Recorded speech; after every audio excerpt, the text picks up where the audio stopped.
Assalamualaikum warahmatullahi wabarakatuh.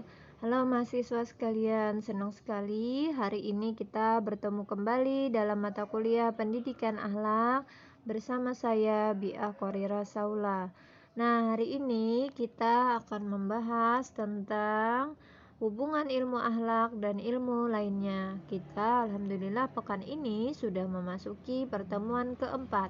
Nah, sebelum kita membahas lebih lanjut terkait dengan hubungan-hubungan ilmu akhlak dan ilmu lainnya, mari kita berkenalan dulu apa yang dimaksud dengan ilmu akhlak. Ilmu akhlak menurut Al-Mas'udi adalah kaidah-kaidah yang dipergunakan untuk mengetahui kebaikan hati dan panca indera.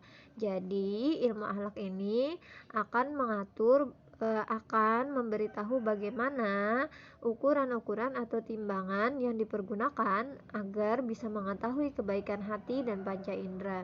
Menurut Al-Bustami, ini adalah ilmu mengenai keutamaan dan cara memperolehnya serta mencelupkannya ke dalam pribadi dan membahas tentang kenistaan dan cara-cara menghindarinya. Jadi, menurut Al-Bustami bahwa ilmu akhlak itu mengajarkan atau memberitahu apa-apa saja yang terkait dengan keutamaan dan cara memperolehnya dan mengaplikasikannya di dalam kehidupan. Nah, sedangkan dia juga membahas perkara yang lain yaitu terkait dengan kenistaan dan cara-cara menghindarinya. Nah, menurut Ahmad Amin, ilmu akhlak itu adalah ilmu yang menjelaskan apa yang sepatutnya diperbuat sebagian orang kepada yang lain dalam pergaulan dan menjelaskan tujuan yang harus dituju manusia serta menunjukkan jalan apa yang selayaknya diperbuat. Jadi, menurut Ahmad Amin, ini semacam panduan ya bagi kehidupan seorang manusia, baik menentukan tujuan, baik menentukan apa-apa yang harus dilakukannya dan jalan yang harus ditempuhnya. Baik, itu mungkin pengenalan kembali terkait dengan ilmu akhlak ya, dikaitkan juga dengan konsepsi akhlak pekan awal. Nah, sekarang kita masuk pada materi ilmu tauhid dan hubungannya dengan akhlak. Kita akan memahami dulu apa sih yang dimaksud dengan tauhid. Tauhid secara bahasa maknanya satu atau esa. Kemudian secara istilah adalah ilmu yang membahas tentang cara-cara mengesahkan Tuhan. Berarti di dalam ilmu tauhid ini nanti dia akan menjelaskan jalan apa saja yang ditempuh atau apa saja yang harus kita lakukan agar bisa mengesahkan Tuhan atau panduan lah. Nah, di dalam hubungannya dengan ilmu tauhid, ilmu akhlak ini meliputi 4 bagian, yaitu terkait dengan objek, fungsi, ikatan, dan landasan. Nah, objeknya apa saja yang akan kita bahas ya di dalam masalah akhlak terkait dengan tauhid. Nah, di sini dia akan membahas tentang masalah ketuhanan dan penghambaan kepada Allah. Salah satunya melalui sifat ikhlas kepada apa yang telah ditetapkan oleh Allah.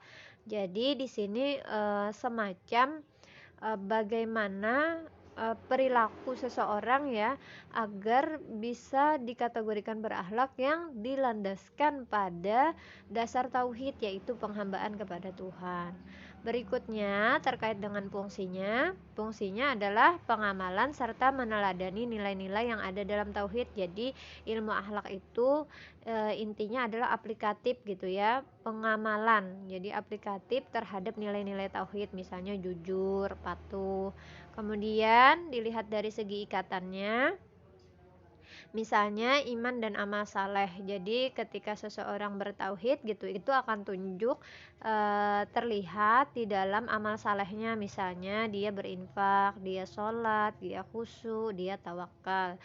Jadi tidak bisa dipisahkan begitu. Jadi dia membentuk ikatan antara tauhid dengan akhlak. Nah, berikutnya landasan. Nah, jadi landasan perbuatan manusia ini adalah tauhid, sehingga ketika seseorang berakhlak itu harus dilandaskan pada nilai-nilai tauhid. Nah, jadi salah satu perbuatan bertauhid, salah satu realisasinya dalam akhlak itu landasannya harus berasal dari tauhid. Nah, seperti itu gambaran ilmu tauhid dengan ilmu akhlak. Nah, berikutnya kita akan membahas tentang hubungan ilmu syariah dengan ilmu akhlak. Nah, di dalam kehidupan ini, apa sih yang dimaksud dengan syariah? Syariah artinya dia berasal dari kata syara, yashra'u, syar'an.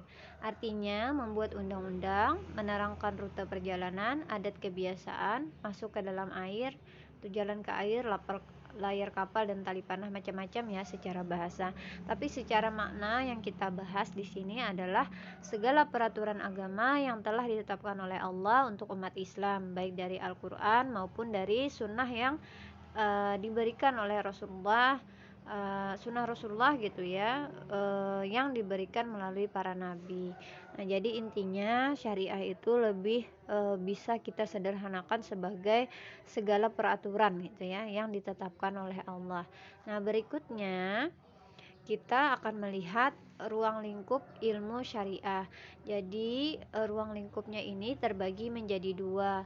Ada yang vertikal atau hubungan dengan Allah itu melalui ibadah seperti taharah, sholat, zakat. Jadi vertikal ini ke atas lah, jadi hubungannya dengan Rob gitu.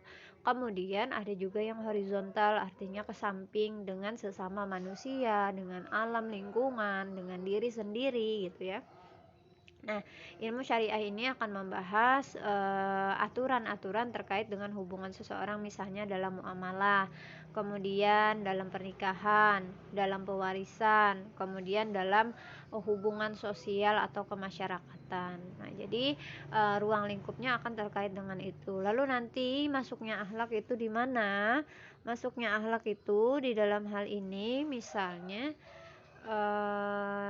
kita tentu saja akan melihat dulu sebelum ke sana adalah terkait dengan karakteristiknya. Jadi karakteristiknya itu syariah itu pertama rabbaniyah, dia memiliki aspek ketuhanan gitu ya. Jadi dia lebih melihat pada aspek-aspek rabbani, ketuhanan. Kemudian dia fitrah sesuai dengan kebutuhan manusia gitu ya, sesuai dengan naluriahnya manusia. Nah, kemudian dia syumul itu artinya menyeluruh. Jadi ilmu-ilmu syariah ini dia akan memiliki aturan yang menyeluruh terkait dengan seluruh aspek kehidupan. Kemudian berikutnya adalah alami. Alami ini artinya dia juga terkait dengan peraturan kehidupan di dunia. Jadi apapun yang ada di dunia ya, dalam ilmu syariah dia akan dibahas terkait dengan samhi. Kemudian itu berkaitan dengan bahwa nilai-nilai syariah itu mengandung makna-makna ketaatan. Nah, kemudian tawazun itu dimaknai sebagai keseimbangan. Jadi karakter ilmu syariah ini bisa kita katakan dia mengarahkan pada keseimbangan antara kehidupan dunia dengan kehidupan akhirat. Nah, jadi itu karakteristik yang dimiliki oleh ilmu syariah. Nah, lalu hubungannya dengan akhlak seperti apa? Nah, jadi kita kan sudah membahas ya di awal itu kalau misalnya manusia itu punya dalam ilmu akhlak gitu ya, dia ada yang dibahas berhubungan dengan al-khaliq gitu ya, kemudian dengan manusia itu sendiri, kemudian dalam hubungan manusia dengan manusia yang lain dan hubungan manusia dengan alam. Nah, dalam perkara ini maka ilmu-ilmu syariah yang berkaitan dengan aktivitas mengikuti peraturan atau melaksanakan syara itu berarti di sana apakah itu terkait dengan hubungan manusia dengan al-khaliq, apakah hubungan manusia dengan dirinya sendiri atau hubungan manusia dengan orang lain ataupun dengan alam, itu haruslah diiringi dengan akhlak gitu. Jadi penerapan syariat itu dia harus diikuti dengan akhlak. Jadi akhlak terterap di dalam pelaksanaan syariat. Nah, seperti itu hubungan antara ilmu akhlak dengan ilmu syariat. Nanti kita bahas lebih lanjut boleh di kolom komentar atau di ruang kelas pembahasan kita. Berikutnya, kita akan membahas tentang hubungan ilmu akhlak dengan ilmu filsafat. Nah, di sini apa sih yang dimaknai dengan filsafat? Filsafat itu maknanya adalah upaya berpikir mendalam, radikal sampai ke akarnya, universal, sistematik dalam rangka menemukan inti atau hakikat mengenai segala sesuatu. Nah, dia juga bisa dimaknai sebagai ilmu pengetahuan yang menyelidiki segala sesuatu yang ada dan mungkin ada dengan menggunakan pikiran. Jadi, ilmu filsafat ini berkaitan dengan fungsi akal ya. Jadi, ilmu filsafat ini dia akan memikirkan secara mendalam terkait dengan sesuatu. Apakah itu segala sesuatu atau satu hal? Jadi dengan ilmu filsafat dia akan dipikirkan, kemudian dicari tahu secara mendalam ya, secara kritis untuk mendapatkan jawaban. Nah, kita bidang kajiannya apa saja? Ilmu filsafat ini dia terkait dengan pertama metafisika, artinya segala sesuatu yang di luar dari jangkauan manusia itu disebut dengan metafisik. Kemudian kosmologi, nah ini terkait dengan kosmos atau alam semesta. Kemudian dengan etika, berarti dengan perbuatan ya. Nah kemudian ada dengan teodika. Teodika itu terkait dengan pembicaraan ketuhanan gitu. Kemudian ada dengan logika ya tadi, berbicara terkait dengan makna-makna yang bisa ditangkap oleh akal atau premis-premis yang bisa dihubungkan antara satu dengan yang lain kemudian ditangkap oleh akal. Nah kita gitu ya akan membahas akhlak ini terkait dengan filsafat mungkin lebih banyak ke bagian etikanya. Nah jadi lebih banyak pembahasannya adalah etika, karena etika ini dia lebih membicarakan terkait dengan jenis-jenis hukum perbuatan atau perilaku seseorang. Nah jadi di sanalah kita nanti akan lebih banyak berinteraksi dengan ilmu filsafat. Nah, ilmu filsafat ini dia akan menggali bagaimana manusia berlaku terhadap Tuhan gitu ya, bagian etika ini sesama manusia dan makhluk lainnya. Dalam hal inilah nanti lahir apa yang disebut dengan etika. Nah, kalau dalam Islam, etika ini akan dikaitkan dengan akhlak. Nah, itu terkait dengan pembahasan kajian ilmu akhlak hubungannya dengan ilmu filsafat. Nah, nanti secara mendetail kita akan bicarakan di pertemuan berikutnya. Nah, kemudian di sini kita akan membicarakan ilmu tasawuf dan hubungannya dengan akhlak. Nah, kemarin itu banyak yang bertanya ya terkait dengan bagaimana sih tasawuf gitu ya jika dikorelasikan dengan akhlak. Nah, mudah-mudahan nanti dalam diskusi entah di kolom komentar atau di ruang kelas kita bisa lebih lanjut, lebih dalam lagi untuk membahas terkait dengan ilmu tasawuf ini sendiri yang berkorelasi dengan akhlak. Nah, secara bahasa, tasawuf ini berasal dari kata as-sufah, alus-sufah, saf, sufi, sofos, suf-safa, ya, yang artinya bisa dimaknai sebagai orang yang sederhana, berbaju bulu domba, barisan gitu ya. Nah, tapi terkait dengan istilah, maka ini dimaknai sebagai sikap mental yang selalu memelihara kesucian diri yang pada hakikatnya adalah bentukan dari akhlak mulia. Nah, jadi tasawuf itu adalah sikap mentalnya di dalam dirinya, di dalam pemikirannya gitu ya, sikap dan perilakunya yang selalu menjaga kesucian diri, itu yang dimaksud dengan tasawuf. Nah, nanti muncul dari sana adalah akhlak mulia. Jadi sebenarnya dia adalah penerapan akhlak yang mulia. Nah, para ahli membedakan konsepsi terkait dengan tasawuf ini apa saja sih? Nah, misalnya di sini kita bisa lihat dari Abu Dinata bahwa tasawuf itu dia dimaknai dengan keadaan yang fitrah atau keadaan seseorang dalam kesucian gitu ya, dalam seasli-aslinya hakikatnya sebagai manusia.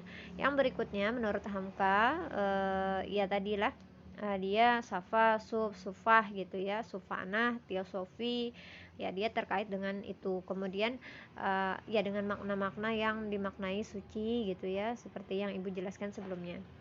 Kemudian dari Syekh Muhammad Amin Al-Qudri, tasawuf itu adalah ilmu yang dapat diketahui hal ihwal kebaikan dan keburukan jiwa, cara membersihkannya. Nah, jadi ada hal-hal terkait dengan kebaikan ataupun keburukan jiwa, cara membersihkannya. Berarti kan ini lebih spesifik ya dibandingkan dengan ilmu akhlak gitu. Jadi ilmu ini adalah bisa kita katakan juga sebagai metode untuk membangun diri menjadi pribadi yang berakhlakul karimah.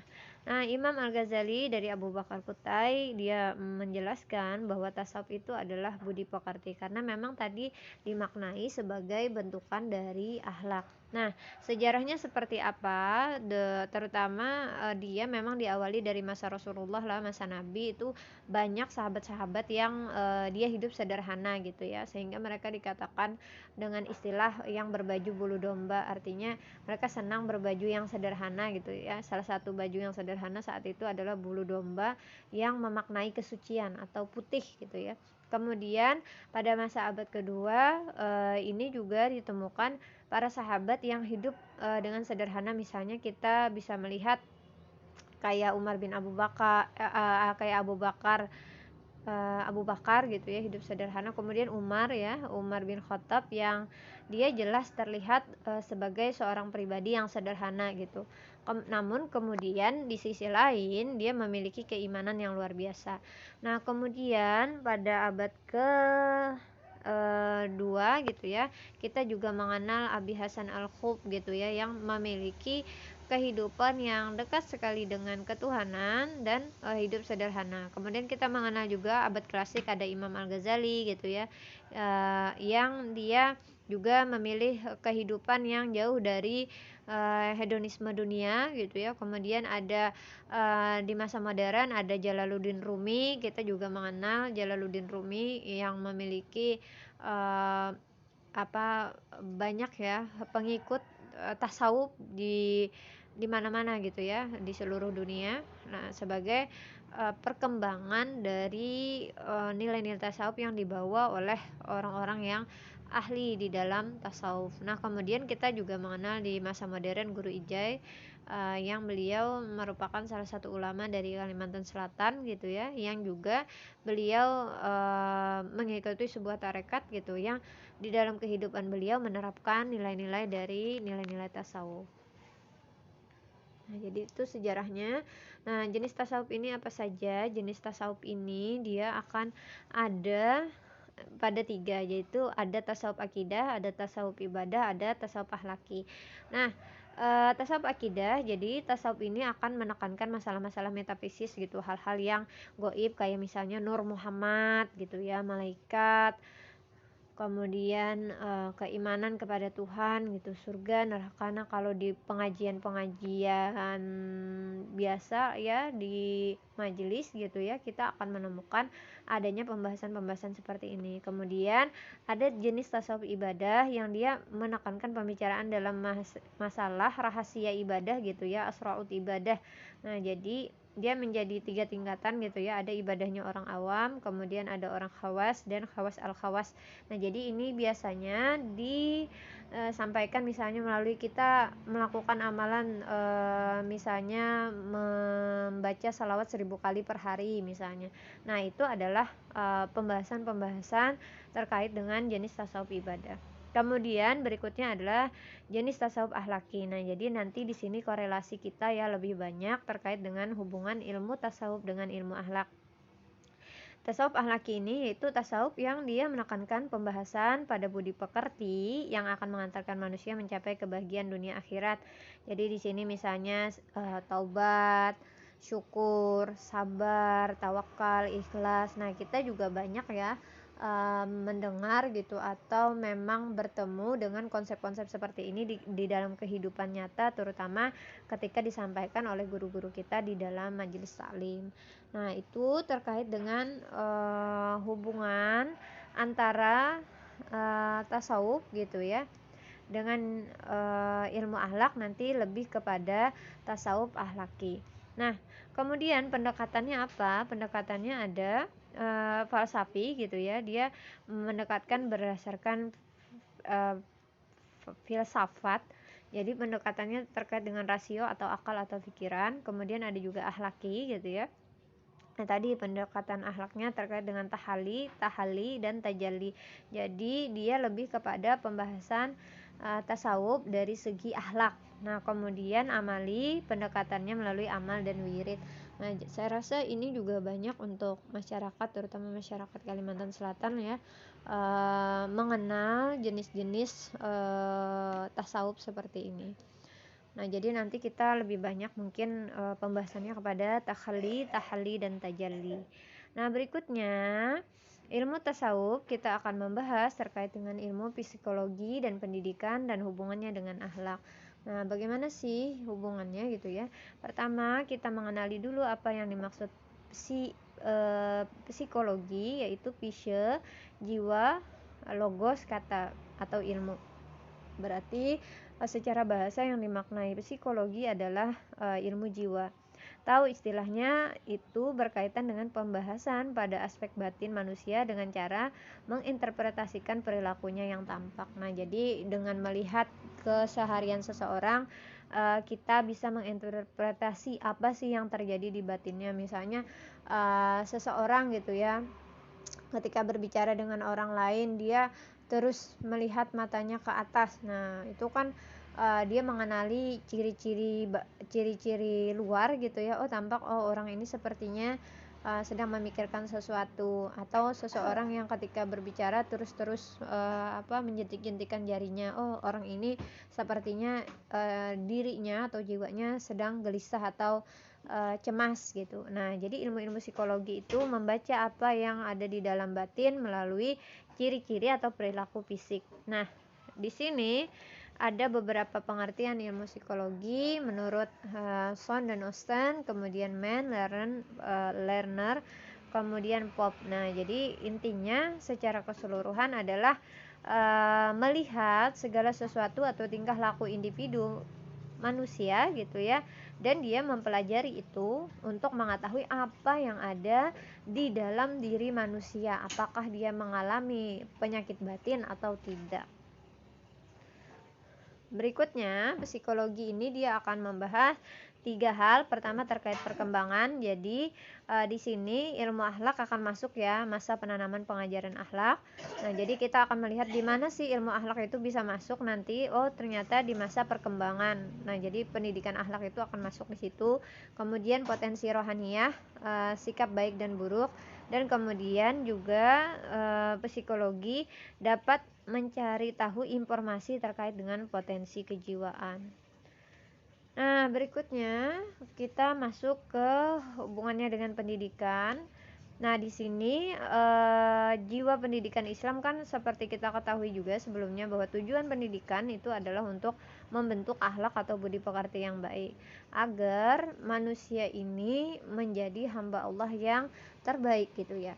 Nah, di sini hubungannya dengan pendidikan apa? Pendidikan itu akan menghantarkan manusia untuk menjadi orang yang berakhlak atau berkarakter baik. Nah, sekarang kita bisa melihat ya bahwa kesininya kan pendidikan yang paling ditanamkan itu adalah pendidikan karakter.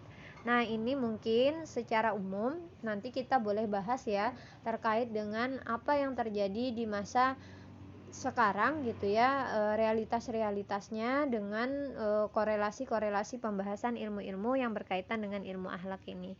Nah, oke, itu saja yang mungkin bisa saya sampaikan. Quotes terakhir dari saya, akhlak yang baik hanya akan terpancar dari ketenangan jiwa orang-orang yang mampu bermahabbah kepada Allah dengan dilandasi oleh keimanan yang kuat. Nah, semoga hari ini ilmu yang diberikan ini bermanfaat dan bisa dipahami dengan baik. Terima kasih atas perhatiannya. Wassalamualaikum warahmatullahi wabarakatuh.